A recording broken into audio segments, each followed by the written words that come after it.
Alright, so it's the second week of 2023 and Vince McMahon is back in WWE on the company's board of directors as the executive chairman, returning to the promotion from which he resigned in disgrace last July. And things are about to change. I'm Andy for What Culture Wrestling, and here are 10 grim WWE predictions following Vince McMahon's return. 10. Some audience goodwill will vanish. Increased audience goodwill has been a staple of WWE's new regime. Since Triple H started writing the shows and Nick Khan and Stephanie were appointed co-CEOs, there's just generally a better feeling about the product as a whole, and you only really need to spend about 5 seconds online to pick up on that. Now, with Vince McMahon returning to the fold, even though he has said he won't involve himself in day-to-day operations, more on that a little later in the video, yeah, it's perfectly understandable that some people who are feeling better about the product in his absence will feel less good about it now that he's back in an executive function. And really, nobody could blame them for that. And if it does so happen that he increases his hold, if he expands his reach a little bit in this company and Goldberg wins the Royal Rumble, for example, then yeah, it could get even worse. Number 9, but some audience goodwill will grow. And I think this one's even grimmer when you think of the reason that Vince McMahon was forced to resign from this company in the first place and the tens of millions of dollars paid out to suppress those allegations. When you consider that when he resigned on the 22nd of July and SmackDown that night, Stephanie McMahon came out and cheer-led a "Thank you, Vince! Thank you, Vince" chant all the way throughout the arena.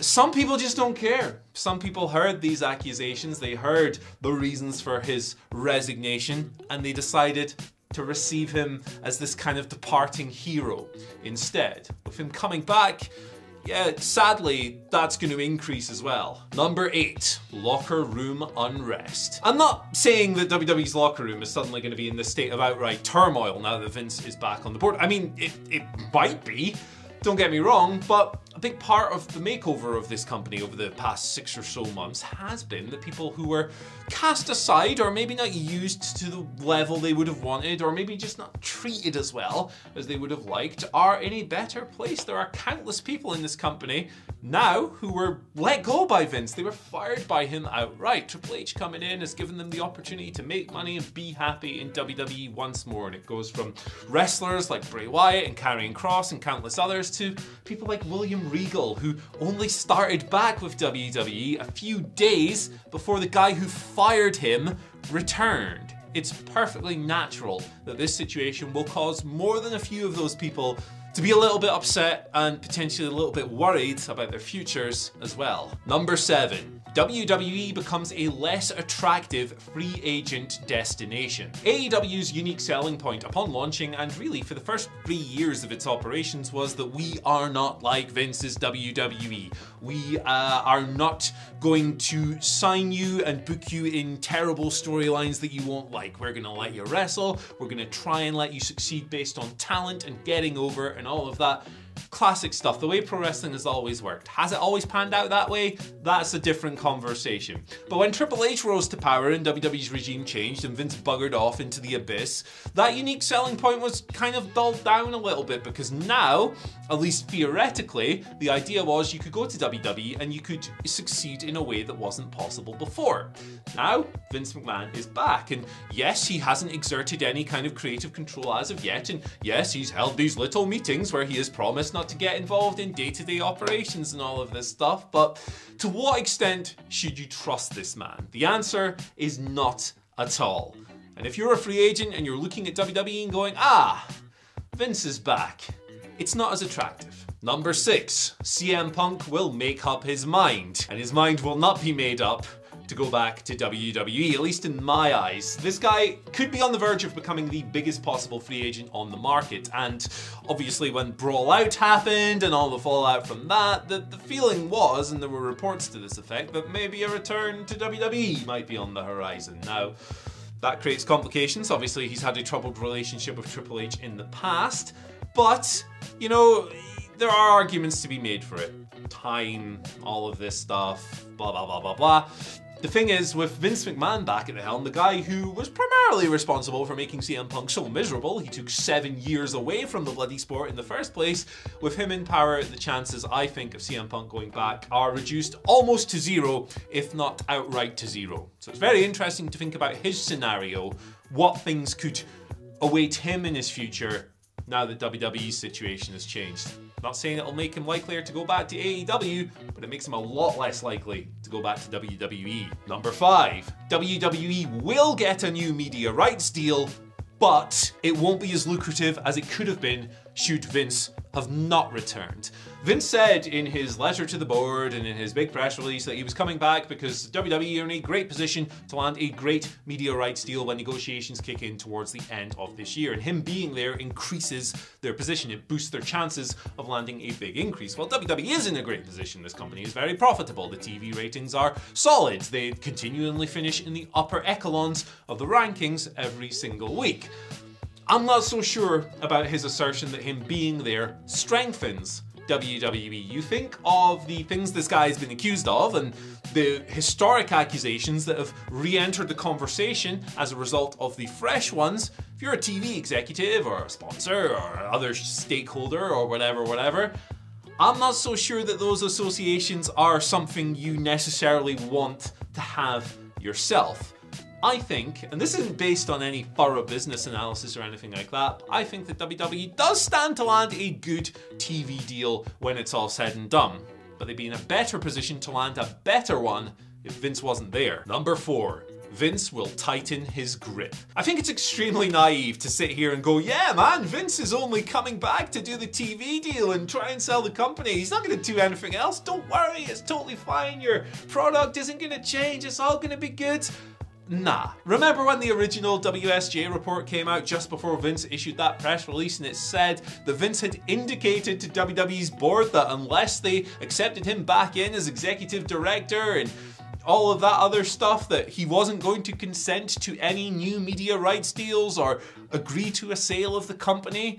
He was effectively holding the company hostage in that situation. He was willing to burn the whole thing to the ground because WWE can't be WWE without a TV deal. He was saying that if you don't give me what I want, I'm going to light a match and set this thing ablaze.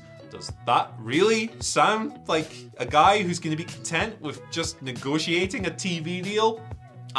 Number 3, Vince will return to creative. And the starkest form that tightening his grip could take, at least for people who are just watching the show, like you or I, is returning to creative in some capacity. Now, I'm not saying he's going to outright remove Triple H from the company or whatever, but he's diminished his power in the past, lest we forget, so it's not completely out of the question. But I think that a guy like Vince is not going to be able to help himself. He's a control freak, he is a workaholic. We know this from all those stupid stories about him only sleeping like 20 minutes a night, or whatever it was, 2 hours, I don't know, I can't remember, it doesn't matter. He's not going to be able to look at that product and go, oh pal, I can make this better by booking Goldberg to win the Royal Rumble and Brock Lesnar to beat Roman Reigns for the title. He's going to do that at some point. It is on the cards, whether that means taking everything that Triple H has done over the past 6 months and tearing them up, or just booking the odd 24/7 bollocks over here every now and then. You're gonna see his fingerprints before long. It's happening. Number 2.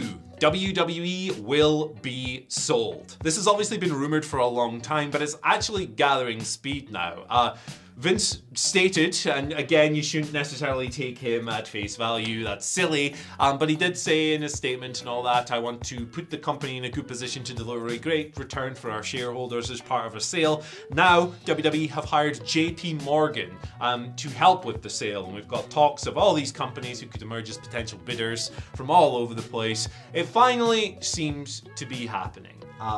77 years old, the guy is in a position where he wants to maneuver the company towards being sold. I believe that because him selling it doesn't mean he's lost. In fact, number 1, Vince McMahon will win. So if WWE gets sold, when it comes to Vince, I think you have 2 scenarios. Number 1, he rides off into the sunset with his gigantic paycheck, big pool of money, Scrooge McDuck swimming in the coins, richer than ever before, having secured this all-time huge monstrous deal to sell the biggest wrestling promotion of all time. Or number 2, He still gets all that money, but he convinces whoever signs the deal and buys the company to keep him involved in some kind of executive function until the day he's no longer able to do it. Both of those involve Vince McMahon winning. Both of those involve Vince McMahon essentially escaping from the things that came up last year with no consequences. This man has paid tens of millions of dollars to suppress allegations of misconduct, harassment, and worse. He's going to get away with that now in the same way that he got away initially with the Rita Chatterton allegations, with the Ring Boy scandal, with the steroid trials, and so on. Zero consequences, zero repercussions, grim. Vince McMahon is sadly going to win. Anyway, that's it. That's my run through of some predictions for what's going to happen in WWE now that Vince McMahon is back. And if you couldn't tell, I think this is pretty bad. But let me know in the comments section what you think down below. Once you've done that, like, share, subscribe. Keep that stuff coming through. You can follow us on Twitter at WhatCultureWWE and myself at Andy H. Murray. And I'll see you later.